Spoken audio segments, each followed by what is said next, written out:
Two guys of Minnesota sports flowing in their veins. Mackie and Judd on SKOR North and SKORNorth.com. All right, email here from, let me find this here. I think it's from Garrett. Is it Garrett or Gareth? Gareth. I don't know if the H is silent, if it's Garrett or if it's Gareth. It's always tricky. No, I think that's Gareth. No, I think if you throw the H in there, that's the. Okay.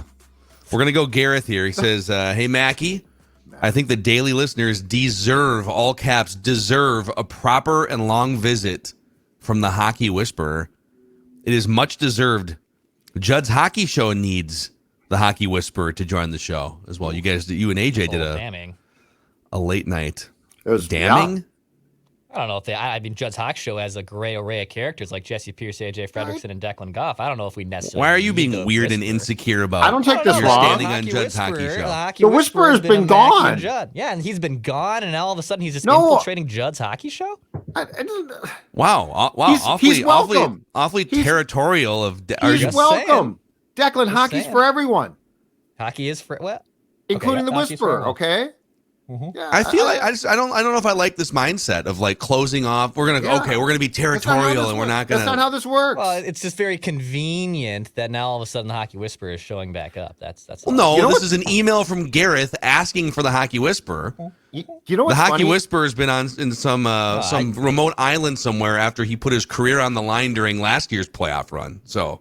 You know, it's interesting that, like, in the last year, in a lot of ways, and we were talking about this off mic, Declan has matured and done a lot of things, but I feel like he's become he's got a beard and a tax guy now. It's crazy. And now he's more spiteful and hateful towards, and I mean, I'm trying to find the common denominators of what's changed, but I mean, the Whisperer is welcome on any. Declan, you're not going to get ahead in life by trying to hold other people in the Hockey Whisperer down. Okay, like make room for abundance of hockey analysts. I'd say it's convenient. I'm not being territorial. It's a little convenient. That's all. I mean, I kind of feel like I'm being ganged up on here. I think the territorialness is being thrown from Mackie and Judd. I just threw out a very simple question. I remained calm. And now all of a sudden the gloves are off, and then now you're punching not the gloves off. It's not the gloves off at all.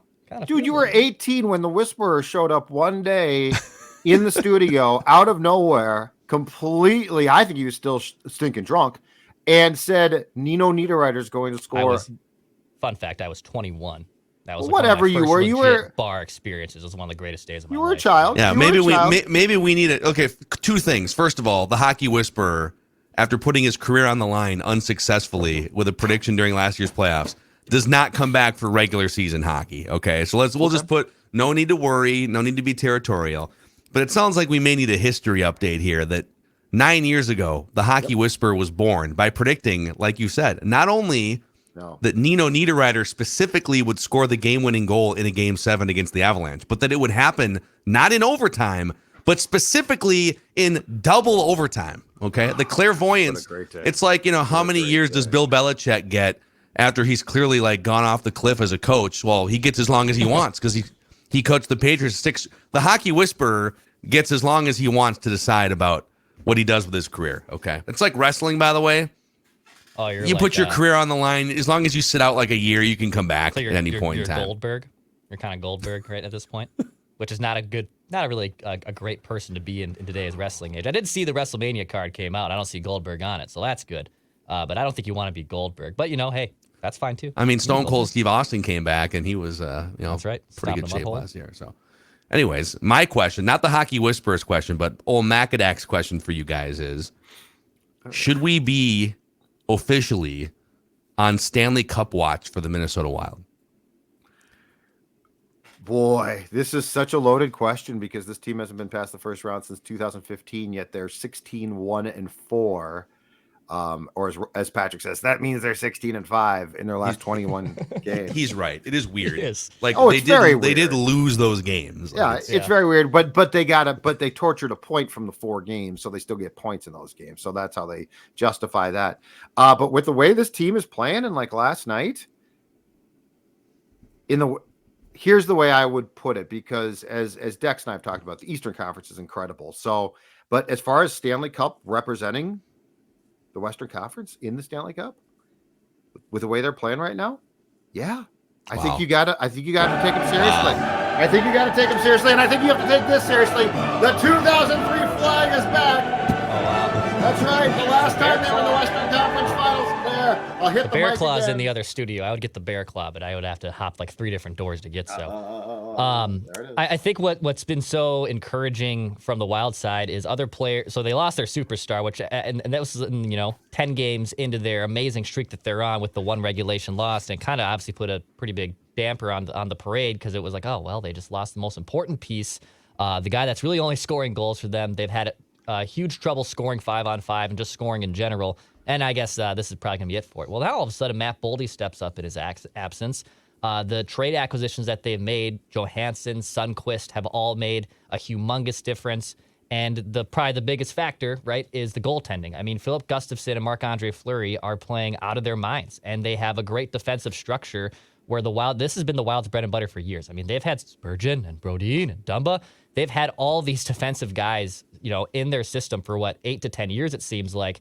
And you can plug in an Alex Stalock, you can plug in a Devin Dubnyk, you can plug in a Cam Talbot, and they mostly been fine. Well, this year, I think it's very clear, Philip Gustafsson and Marc-Andre Fleury are playing a level even above those guys. And it doesn't matter who's in net, and they're both such different styles that you feel really, really confident no matter who's in net for them. And that's the biggest thing. You need your goaltender to steal you a couple games per playoff series. So obviously, if you're going to make a Stanley Cup run, they're going to have to steal multiple games for you.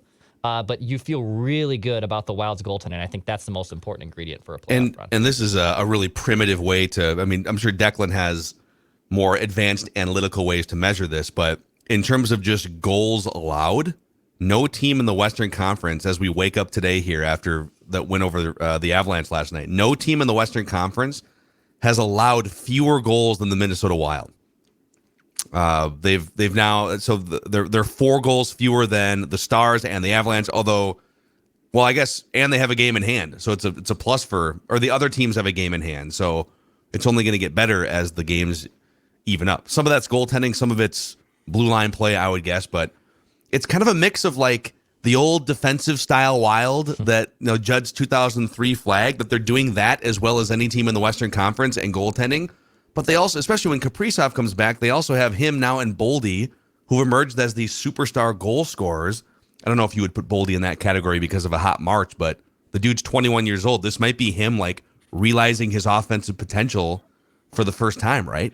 If everybody understands when Kaprizov comes back that they need to play like they're currently playing, they'll be in great shape. If they start to watch Kaprizov and rely on him to come in, ride in on Declan's favorite horse and save the day, they're going to be in big trouble. So like that's the difference, is that they have guys, and Boldy is the poster child because he's scored a ton of goals. But the reality is with Kaprizov out, everyone has basically doubled down and played their role better. And the Marcus Johansson pickup continues to be amazing. I mean, he was incredible last night because he is super fast. And he can skate with the Avs, who are a more probably talented team. But what the Wild has now is, and last night's game was super impressive. Like that was no fluke. Last night's game was an example of the fact that the Wild has enough speed to keep up with a team like the Avs. They can't match McKinnon and Makar, but they could keep up. But more importantly, they also can play a heavy physical game against them, frustrate them, and slow them down. The thing I like the most that we're seeing right now is this. What the Wild is doing is playoff sustainable. A year ago, we probably didn't ID this quick enough, but the fact that they were a team that rallied late, right? Pulled their goaltender and scored a goal, which is great in the regular season. That's not sustainable in the playoffs. And the fact was that Wild team really didn't have the makeup of a playoff team. This team now, especially with the deadline acquisitions that Bill Guerin made up front, has that. And they have enough depth where when guys get hurt, which is inevitable, you can replace guys now. So like there is they not only statistically are doing some things that are impressive, but if you watch them a lot, they pass the eye test for playoff games. Dude, here's something crazy. Okay, you mentioned the whatever it is, 16-1-4 or 16-1-5 over their past 20 some games. The last time the Wild lost a regulation game against a Western Conference team that the Gus Bus was in net for, February 8th against Dallas. the last time the Gus Bus lost a regulation game to a Western Conference team. February 8th. Here comes the bus. At Dallas. Coming down the tracks. It's insane. Yes. And so, and I told you guys this with Royce on the Royce Unchained episode today, which you can find too if you want some more wild discussion. I think we've just, especially guys like me and Declan, who we've grown up. We've never, like Judd was in college or shortly after when you lived as an adult through the Twins winning a World Series in 87 and 91. Young adult Judd climbing light poles downtown Minneapolis. Yeah, I was all greased up, but I still got to the top. Declan and I, the only reality that we know with all of the four major men's, team sports in this town, and hell, I guess if you want to throw in, Minnesota United, you want to throw in Gopher sports, whatever, too. The only thing we know is pretty good teams in the regular season that then get beat in the first round. Or maybe they make it to the conference finals like the Timberwolves once did or the Vikings do once every 10 years, right? And then they get beat. But at some point, unless you are even more of a fatalist than Judd is when it comes to Minnesota sports, at some point, one of these teams will break through and win a Stanley Cup. Sounds crazy, but win a Larry O'Brien trophy, win the Vince Lombardi trophy, right? Like, it's going to happen at some point. And that was my original question here out the top of this episode here, Mackie and Judd, is like, yeah, there's a much better chance that this team they had a great regular season, they get in, maybe they win a series, they get beat in the conference semifinals. We've seen that play out before. Right. But there is a non-zero chance, to steal a phrase from our old friend Derek Wetmore, a non-zero chance that this team wins the whole thing. They'd have to upset a Boston team or somebody, but it's hockey. If you can get there, the Gus Bus gets hot or Fleury turns back the clock, I just think it's really interesting the position they've put themselves in here in the last 3 weeks. We've gone from what should they do at the trade deadline to, oh my God, could they roll through a pretty mediocre Western Conference and do something here? Well, and don't sleep on the fact too that this is an example of what a really good executive can do. Because Bill Guerin, this team, first of all, did not start the season as this team. There were question marks, much like with the Wolves. There was some dead weight and there were some issues. And remember, you're dealing with a team that is still in salary cap hell. So they're doing this despite the fact that nobody had huge expectations because this was the first year the Parisi and Suter contracts really kicked your ass. And Bill Guerin made trades at the deadline, which have proven huge. The Gustafson trade alone is one of the most incredible trades in sports in this town that we have seen for what you're getting for a guy that you basically thought we've got to dump him. And we all expected, okay, you dumped him. Now what? When you look, though, at the tweaks that Bill has made, when you look at the fact that he has built up the depth where they now have enough guys, where's Gustav Nyquist going to play? This is a big controversy. I assure you someone's going to get hurt and he can play. But, and a year ago, in fact, AJ brought this up on the episode that we did last night, and I'd forgotten about this, but he's 100% right. If you guys remember, a controversy that was caused in the midst of the Wild success last season was when Anson Carter on the TNT studio panel went on and said, one problem with that team that I see is a lack of depth.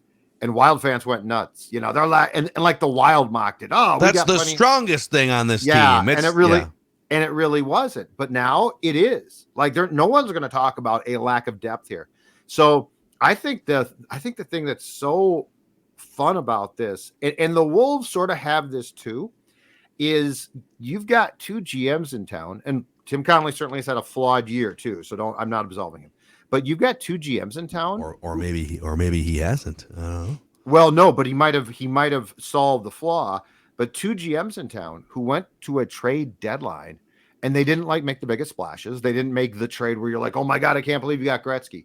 But what did they do? Adults in the room. They solidified the team. Yeah. Don't sleep on that. That's the type of thing that I think's been so frustrating that this state doesn't see enough of. But you've now had 3 trade deadlines consecutively: Vikings, Wolves, and Wild, in which the GM of those teams has used that deadline to significantly upgrade that team.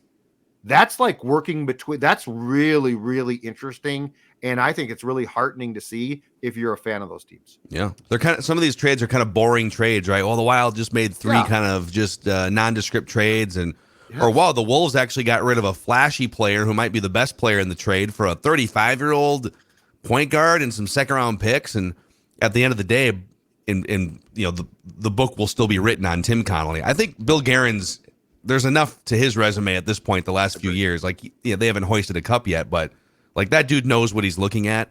And it goes beyond just the analytics or the back of the, trading card numbers. There's a certain chemistry and glue factor that you have to account for.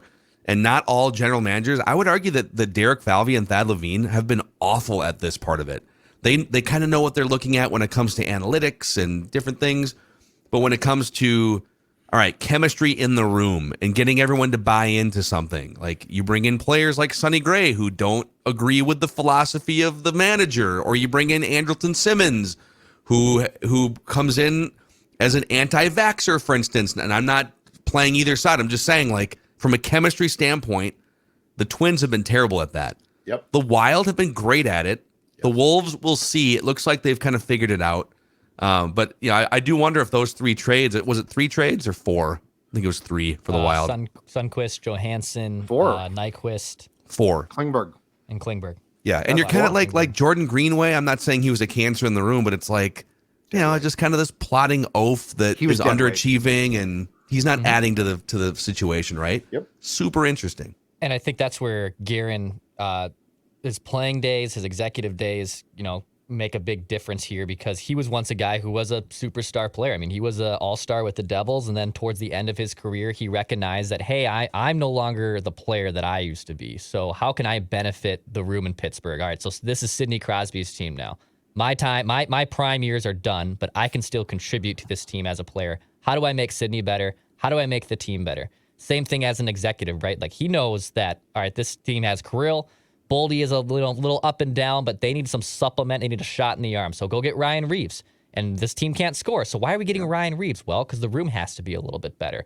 And you don't have a lot. You don't want to give up a bunch of high capital like your draft picks and your top prospects, which the Wild have, and they're still able to be buyers at the deadline. I mocked the Johansson trade when it happened 6 weeks ago. I said, why are you bringing this guy back? You gave up a 3rd-round pick for someone who isn't going to make much of a difference when the first time around. Well, he's a playoff vet. He's been to a cup, and he has helped waken up Matt Boldy. So I think Guerin's experience with just knowing what it takes to add to that room, that's where the perfect blend of analytics, and he's come on our show and talked about the same thing, that he relies on analytics, but he has a human side of it that when you blend them both together, right, you put it in that stew of both the human and analytic element, that's where you get the best results, and I think that's why the Wild's trade acquisitions have been so successful.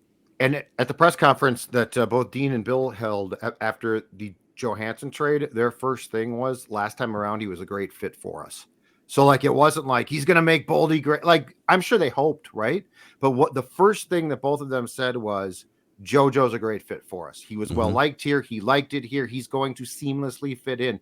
And Phil, you bring up a really interesting point, because I know, right? Because, but we've all covered sports here, and I don't think it takes a ton of work to identify a locker room that feels like it's got a it factor, or one that feels like this is not right. I wasn't joking for years when I would come on our shows and talk about Parise and Suter, and that locker room is just all screwed up. And I think fans were like, because we heard the old thing, oh, Koivu's a fine captain. Who cares about captains, Judd? And I'm like, no, it matters in this sport. And then to your point about the Twins, that like brings it full circle to the bad of, okay, we all thought, oh man, you got Lance Lynn cheap. That's awesome. No, but the Bill Guerins of the world think, okay, I might get him cheap, but am I getting him happy? Is he going to fit in? Those are the type of things. And I think fans, that's not fair to say. I think some fans don't understand this isn't building a rotisserie baseball team or a fantasy football team. It's not a collection of names that get you points. It's a collection of human beings that have to have chemistry. And Mike Conley on the Wolves now clearly brought something. There is no question they are a different team. The Wild and Wolves, this is as much in the same season as I've seen those two teams morph and change as I can remember. Both those teams are not the teams that started the season. And in the Wolves case, it ain't close. Yeah.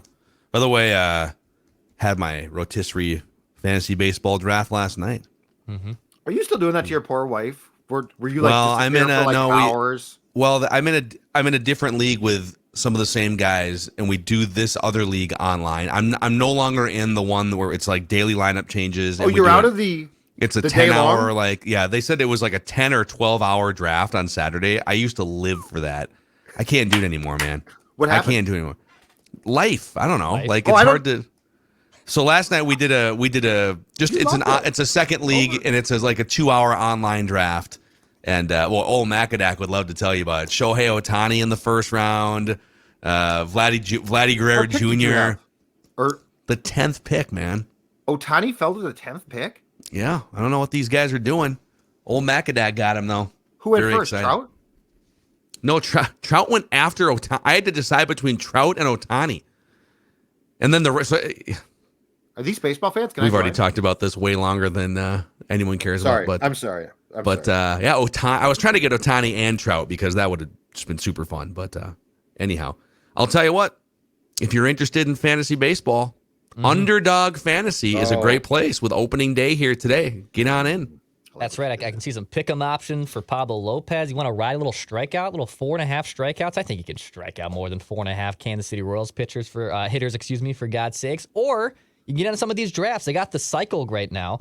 So you enter with a $7 entry. There's $8,000 in grand prizes, okay? So there's plenty of options on Underdog Fantasy. Get your baseball fix, get your hockey fix. You got the Masters coming up here next week. There's plenty of great options at Underdog Fantasy. If you want to join first-time users, get a bonus of $100 when you use promo code SKOR. That's SKOR. Go download the Underdog Fantasy app and show us those winning slips.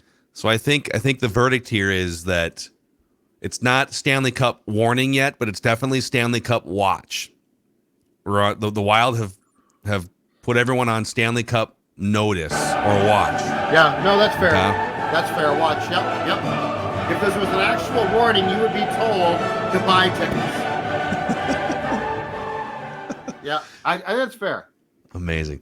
And you can find Judd's Hockey Show anywhere you find podcasts, and also just in the Mackie and Judd podcast feed and SKOR North YouTube channel. Yep. Judd's Hockey Show. The Hockey Whisperer. Don't worry, Declan. The Hockey Whisperer is not going to infringe on any territory. I got uncomfortable quickly, and I'm not quite sure why. I was just asking a question, and I think I didn't hear the more uncomfortable. No, I think it was laced. I think it was loaded. I think it was more than. Let us know. Do you think Declan lashed out a little aggressively at the Hockey Whisperer there in the YouTube comment section? It was sort of like when Conan had the Tonight Show briefly. Leno came back and threw him off. I just want to come back for a segment. I just want to come back for a segment. Yeah, that's what that was sort of like. It's like the Whisperer can't. No, the Whisperer can't. I'll go to TBS and also have a great career. Okay, so you guys can get your you go to TBS, back. Or you'll go to TBS and have a career. I don't know if it would wind up being a great career and a podcast. Positively funny. Yeah. See you guys.